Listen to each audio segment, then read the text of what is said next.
Hi, I'm Eric Ford for Made Here. Director Galen Kilburn from Burlington, Vermont, examines both sides of decades-long hunting and land management issues in the film Coywolf.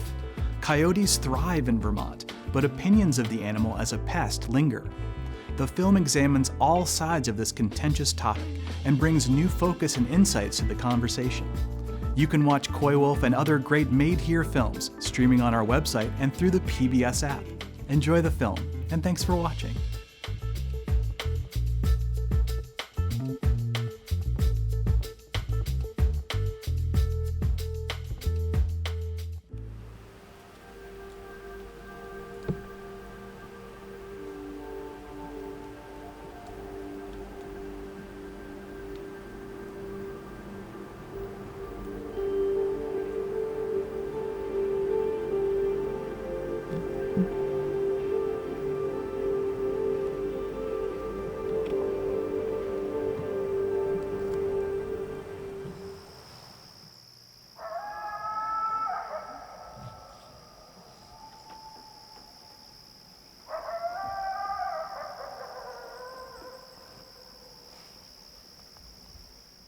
The smartest wild animal in our woods is the coyote, period. It's so adaptable, oh my God, it's incredible. One person actually told me this, like, you know, at a dinner table, you can't talk about religion, politics, or coyotes. You know what I mean? Because it had become such a heated topic. I was warned by some biologists that I wasn't going to get any coyotes on my cameras because they'd be that wary, and they were right. Initially, it was accurate, and whenever I use cameras in a new area, that's the first thing I get. I get these coyotes just running away as fast as they can. You can't see them in the forest. They're too camouflaged. You know, I can't even spot them when they've taken on, when they hear a twig snap or something, and they're gone. I can't see them. Because a coyote is constantly living on edge.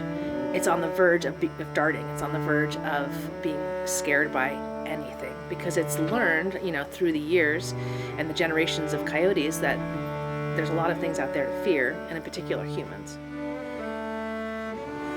Difference with the coyote hunting is that it was sort of maybe the most prominent example of like fault lines emerging within the hunting community over hunting and the ethics of hunting.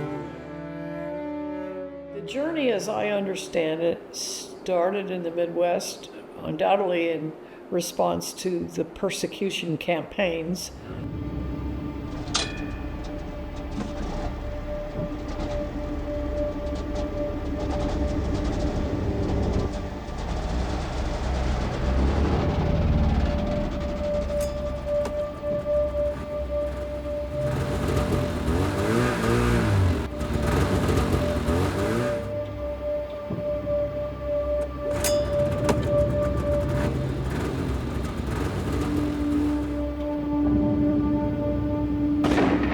That's the end of another one of Canada's most troublesome pests. So any coyote with two brain cells to rub against one another decided to just pack their bags and get out and dodge. We were vowed to wipe coyotes off the face of the earth before we had ever done any scientific evaluation at all.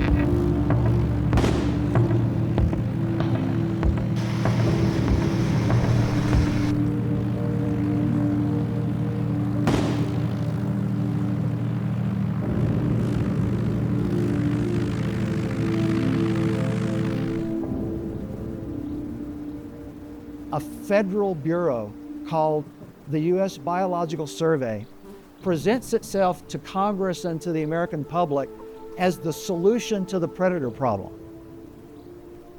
And their solution, of course, is mass killing of predators By the middle of the 1920s, the U.S. Bureau of Biological Survey is putting out 3.5 million poison baits a year in the American West. And so they actually get Congress in 1931 to pass an act called the Animal Damage Control Act that gives them $10 million for 10 years to exterminate coyotes from North America. And they create a laboratory called the Extermination Methods Laboratory. I wish I was making this up, I'm not. And then they launched a public relations campaign. With stories like this, went a long way toward kind of brainwashing whole generations of Americans about predators.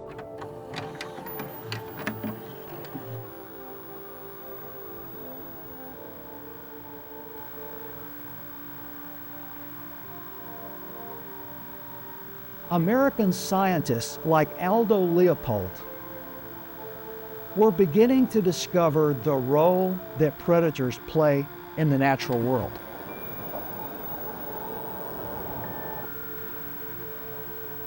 And so in the late 1930s, the Biological Survey and the Park Service are going to send two brothers out into the field to finally do scientific natural history work to try to figure out what coyotes eat and basically to prove that coyotes were the arch predator of our time and need to be wiped out.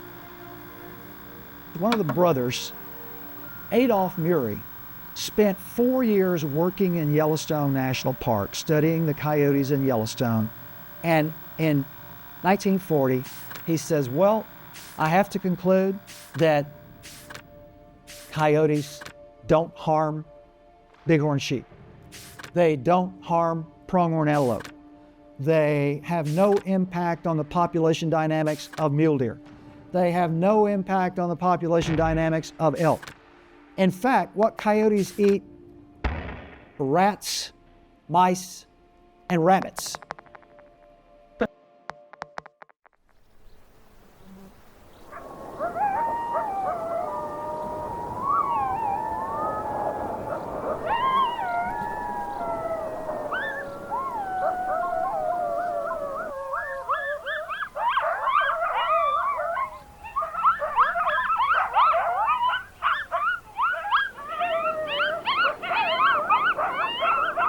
He said one morning he was standing by a game trail in Yellowstone Park and he saw a coyote trotting down game trail about 100 yards away. And as he watched it, he said he could see its head making a sort of a strange motion, up and down, up and down. And as it got closer to him, he realized, as he stood motionless watching this coyote trot by, that it had a sprig of sagebrush that it was, every few feet, tossing up into the air and catching in its mouth, and then trotting along again and tossing it up in the air and catching it again.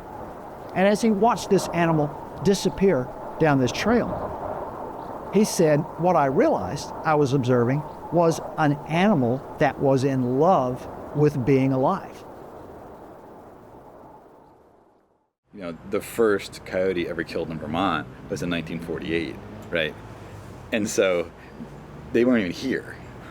Like New England didn't get coyotes till the mid-20th century. Yeah. They're not like some historic animal that was part of the ecosystem.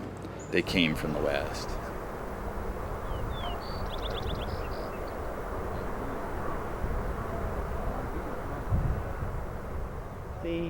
The teeth and the skull morphology are more like wolf than the western coyote. So were you to hold an eastern coyote skull and a western coyote skull, the teeth of the eastern coyote skull looks more like it's got some wolf in there. This is from New Hampshire, for example, so it kind of gives you a sense of the size of a coyote skull from New Hampshire.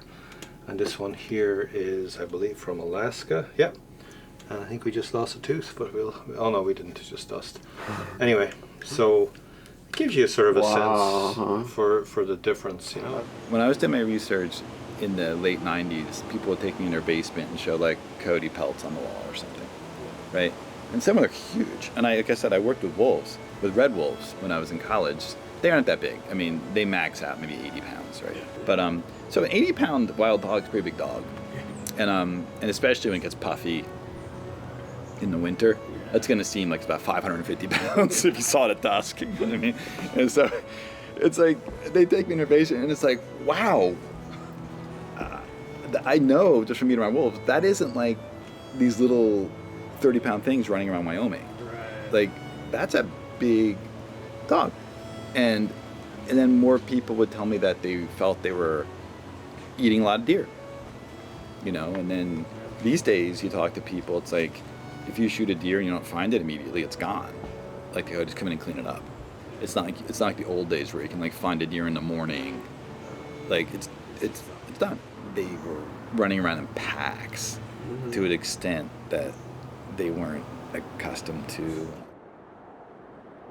There was always a lot of controversy just locally over like why that is. Is it true?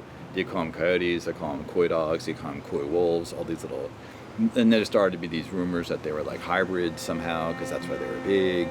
But this is all in the 90s, right? And so who knew?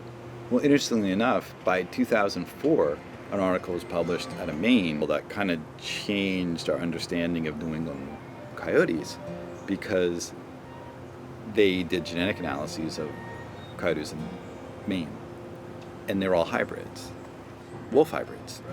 And so it's like, oh, that's interesting, because regular people have been talking about these coyotes being different, looking wolfy, having certain kinds of ears, having bigger bodies, and just feeling that they were a different animal than what we call a coyote.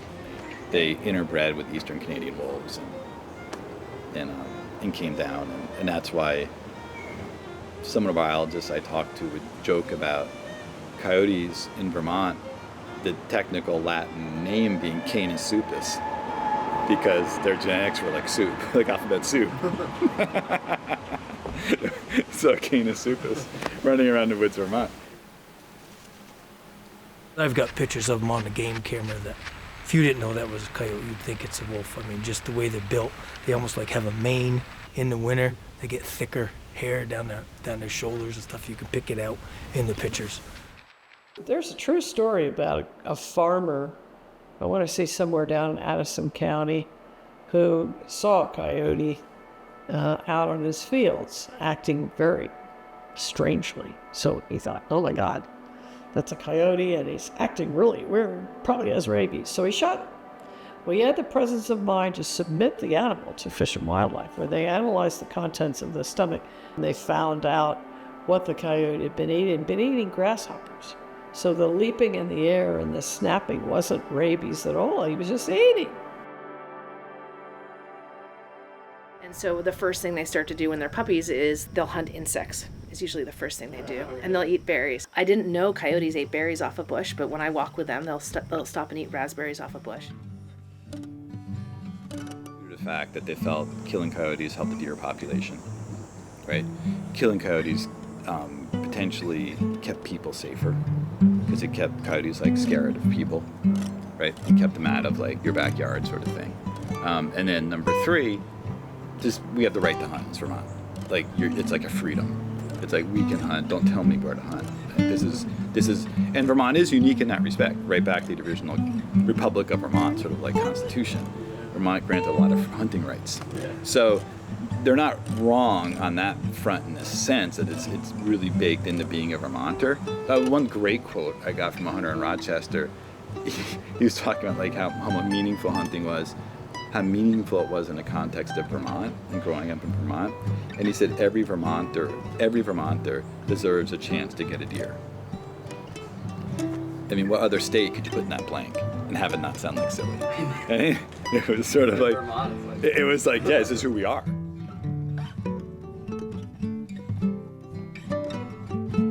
The hunters I talked to, and many other people as well, but keeping on the hunters, they really didn't buy into the idea of like there being like a balance of nature. And they felt that anything resembling what we call the balance of nature is like basically human created.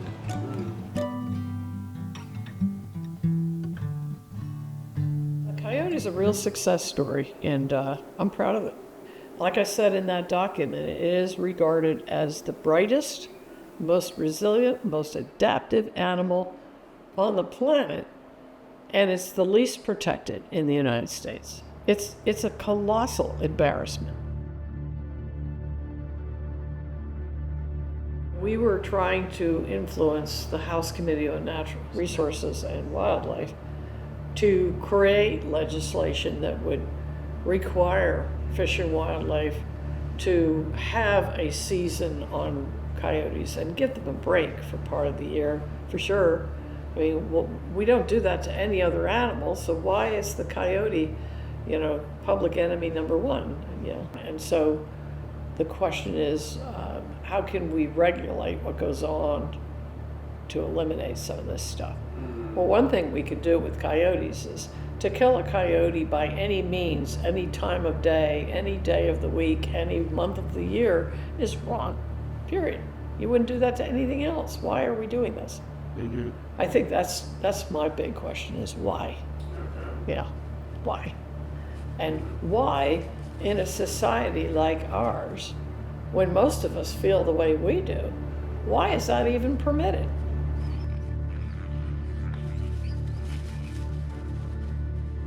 I don't like wildlife decisions being politicized, because the wildlife ends up on the losing end of that.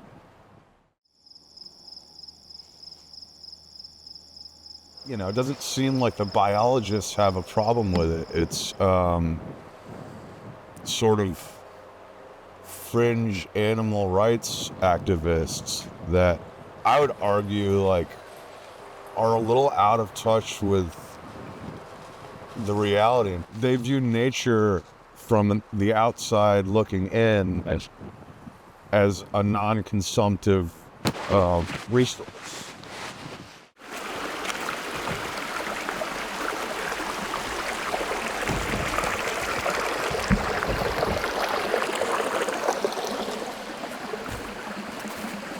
As an indigenous person, I really feel that there's lots of strength to be gained from animals in the wild and from learning from them.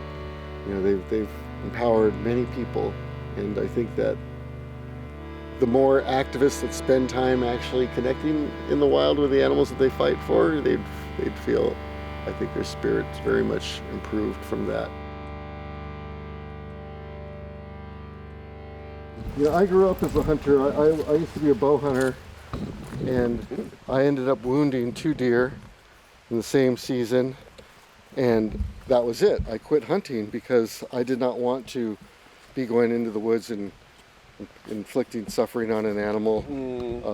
Later that trip, I went out and I spent every morning tracking as if I was hunting, and I saw a coyote that was asleep on a tree stump, and I just sat there and watched it and watched as the sun came up, hit its body, and it woke up and shook off its fur and went about its way. And I was just thinking about, wow, I could have just shot that animal.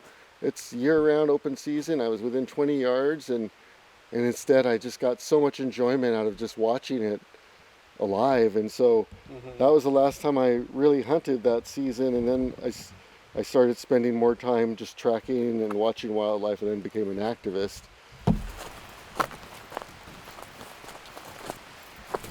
Like in the early 80s, the animal rights movement, the Earth First movement, radical ecology, they were very strong grassroots movements, and so I got involved with those, and that's what led to me getting even more involved with the legal activities and ultimately carrying out actions against animal research laboratories and fur farms that led to me spending 6 years in prison. There's nothing that I regret about that at all. Vermont is probably the state with the most liberal nuisance wildlife trapping laws, whereby if you just see an animal and you believe it's impacting your property, you can kill it. Whether it be a coyote, a bear, a beaver, that's perfectly legal any time of the year. I quickly realized that the attitudes that led to the extinction of wolves, lions, lynx in Vermont are still very much prevalent and alive, and those attitudes are directed towards coyotes now. I think there's an element to the coyote that that activates people's emotions, and people are apt to make up stories and examples to make their point about the coyote that may or may not be true. I mean, I think it's a generational thing. I think, people grew up despising wolves, and they're taking their deer, they're taking their meat, they're taking their farm animals, and so I think it's kind of ingrained in people's behaviors about these sort of predatory species, when in fact it's really not a reality. People who really value them are also very emotional that they need to be allowed to be part of the ecosystem. People who hate them really hate them and want them gone. There doesn't seem to be a lot of room in the middle. Most hunters find hunting enjoyable. It's not that they necessarily like killing animals. Just like most fishermen won't say, the part about fishing I love is the fact that a fish is struggling and thinks it's gonna die for 30 seconds while I'm reeling it in, which it is. I mean, let's be honest. I mean, so, that's not what they talk about. They talk about, I'm an entomologist now. I know every fly in the world, and I can match nymphs to this, and that's the intellectual pursuit. It's a physical activity. I can drop a fly in a pie plate 40 yards away. It's this whole, and I'm out in nature. It's this whole river runs through it thing is what makes it feel like a satisfying outdoor experience, not a suffering fish. Well, hunters most of the time would say a similar thing about the hunting experience, right? And as we know from research, a lot of hunters know a lot about the outdoors.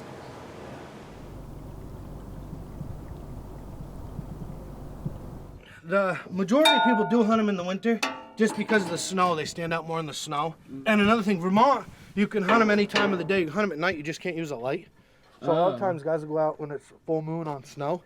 Right. But what I like doing is during the summer when they are denned up, they won't go very far at all, is go out a night or two before you want to hunt them and just call from the road.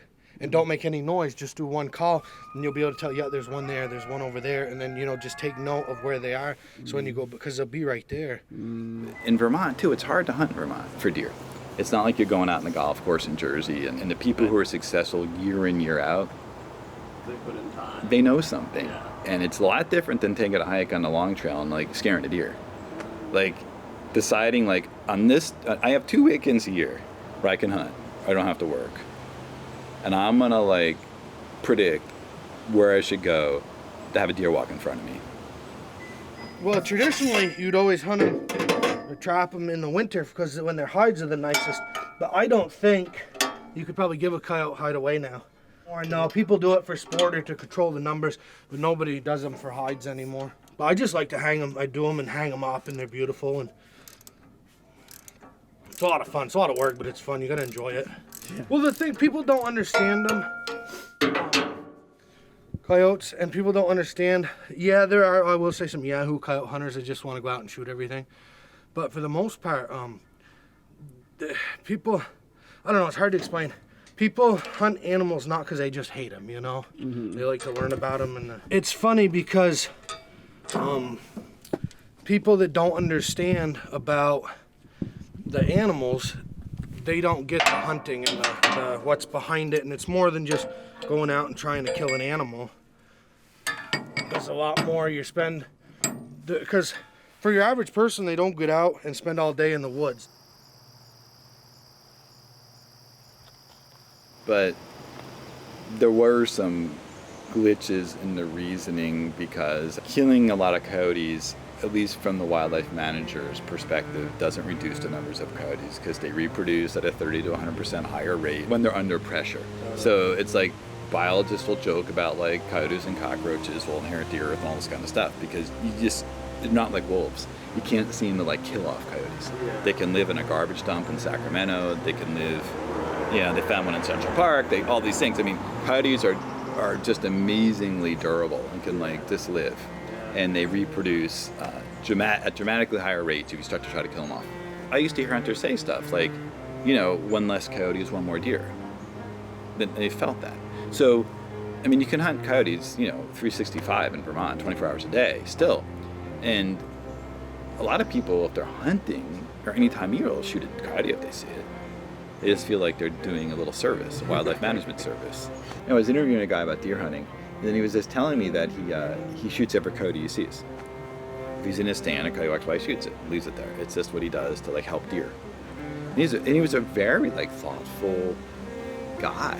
Like nobody would ever think he was some like bloodthirsty hunter. He was a very introspective. He's one of these hunters that sort of fits this kind of like characterization, almost like a real nature hunter. So you wouldn't think of him as like a bad guy. And I was like, do you understand? Like you always do that? And he's like, yeah, everybody I know like does that. And And I was like, do you think that humans basically have more of a right to eat that deer than a wild animal does? Is that how you feel about this? Because it felt like that's what he was saying. And he's like, I guess, I don't know, I mean, I was like, because obviously you can like just drive down to the store. Very few people live off their hunting and like supplement, but you do have another option, you know what I mean? Right. And the coyote really doesn't, maybe. And by the time I left his house, he said he wasn't going to shoot coyotes anymore. So.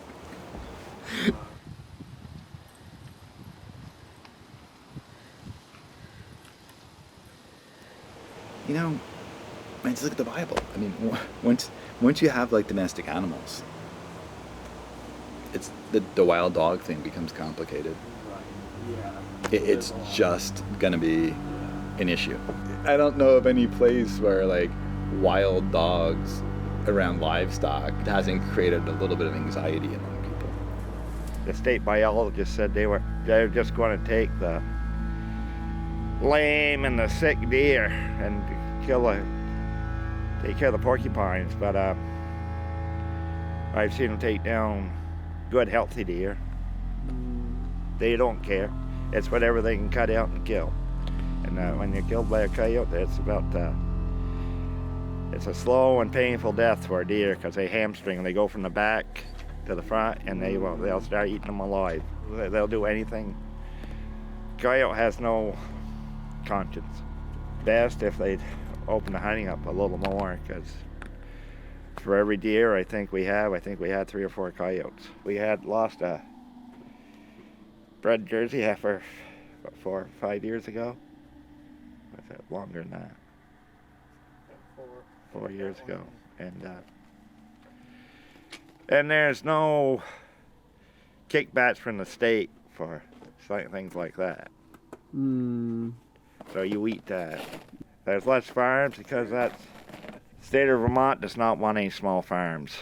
They want 1,000-cow farms, and the family farm is a thing of the past. So that's the way it's going to be. But as far as coyotes, they're just here. They articulated a real sense of like interdependence with nature, and expressed a lot of respect for animals and nature in general. Nature had to be healthy for humans to be healthy, and humans had to do their part to keep nature healthy. If things go too far off the tracks, then something severe like rabies will happen, and you'll lose a lot of animals. There was just a real collective sort of like agreement that people had to manage nature.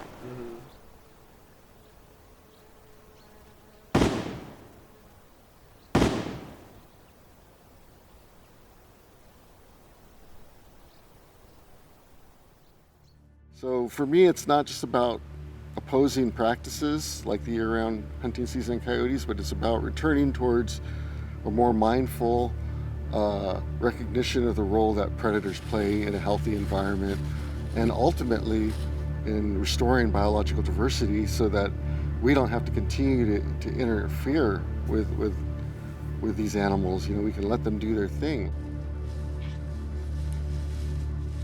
The last Fish and Wildlife Board meeting, when a board member asked, what is the most trapped species in Vermont? And the answer from the warden was, well, it depends on the fur market prices. The idea that fur market prices drive the harvest of wildlife here, not sound management practices or sciences. This is crazy. And the commerce of wildlife is nothing that should be accepted. It is a violation of North American principles of wildlife conservation, but yet every state, including Vermont, allows it to continue. The initial issues I got involved in as a kid was commercial whaling, opposing commercial whaling. I grew up in the 70s when that was the thing that you were seeing on TV was these activists going in little small boats, putting themselves between the whale and the big whaling ship and the harpoon cannon. And that, to me, appealed to my sense of stopping this injustice, so I got involved with that. Likewise, as that industry was dying, one of its defenses was, oh, we need to kill whales for scientific research.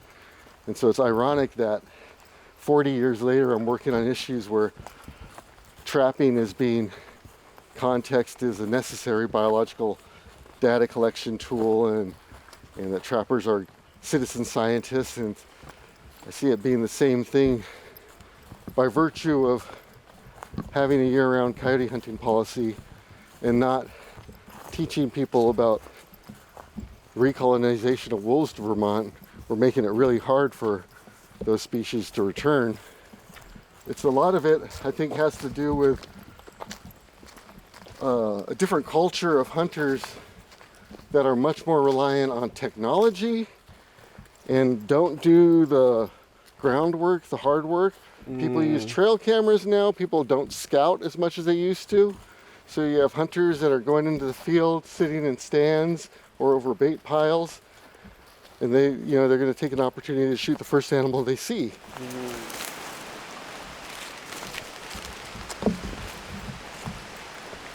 Yeah, a big part of my education is having kids understand that it's up to us to decide who we live with, and that animals returning is up to our willingness to coexist with them.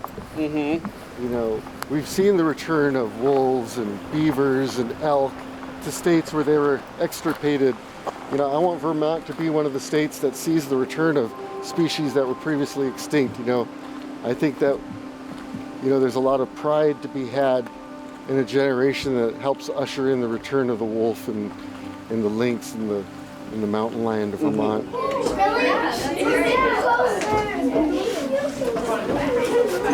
Today, though, I am here with an organization called Protect Our Wildlife Vermont to teach you a little bit about coyotes. And they wake you up every night with the howling. Yeah, they can be loud. Their vocalizations are pretty cool. They have a language just like humans do. So it's a lot of sentiment to change in an hour-long presentation sometimes. So I've had it be as bad as like the slide where I ask what coyotes eat and they go, my bullets.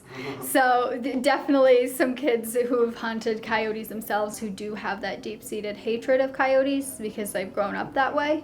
But I've definitely seen even those kids who start out that way at least asking questions and at least thinking about things a little bit differently and entertaining a new perspective.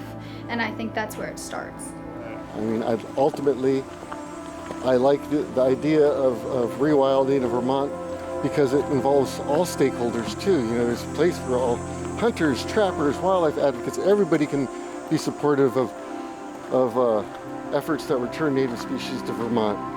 I'd rather see us working together on issues than always being polarized on the issues that we're, contentious over.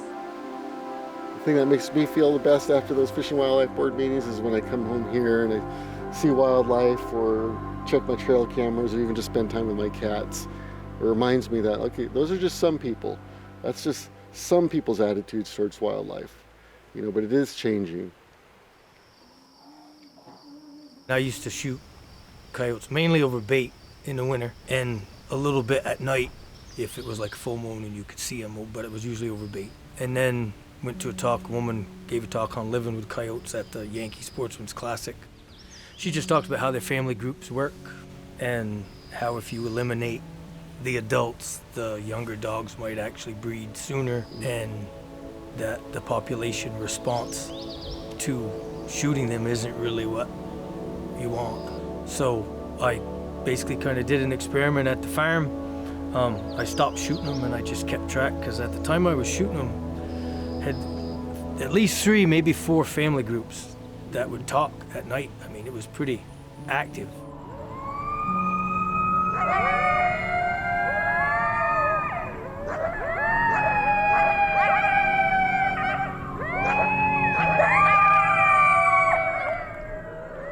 I just stopped shooting them, and over the course of, I would say, like the next 10 years, I would keep track where I deer hunt, which is right beside basically where I was hunting the coyote.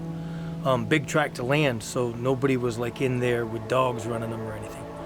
And it went from pretty typically having, you know, a couple dogs at a time, you know, multiple dogs behind a deer track, to like now you have, you know, single dog or just a pair. And they seem to be more interested in the snowshoe hare in the swamps than tracking deer. I think they're opportunistic if a deer is wounded or something, but I don't see where I've never seen where they've really taken down an adult, healthy deer. Supposedly left alone without us mucking stuff up, predator and prey are supposed to reach some sort of equilibrium, and their populations will guide off each other, you know. So that being said, you know, maybe we'd be better off if we left some of them alone in areas and really saw how that worked. Right now, what I see happening, which I worry about, and I'll go public with this, is I worry about the increasing polarization of people. You know, there's the people on the right, people on the left. There's the people who love predators and the people who hate predators. There's the people who want to manage all the woods. And there are other people who, you know, like myself, who want, you know, a fair percentage of the woods to be left alone. And we've got to find a way to work together, that's all. Yeah. Divided, we're conquered. Anyway.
Vermont Public, partnering with local filmmakers to bring you stories made here.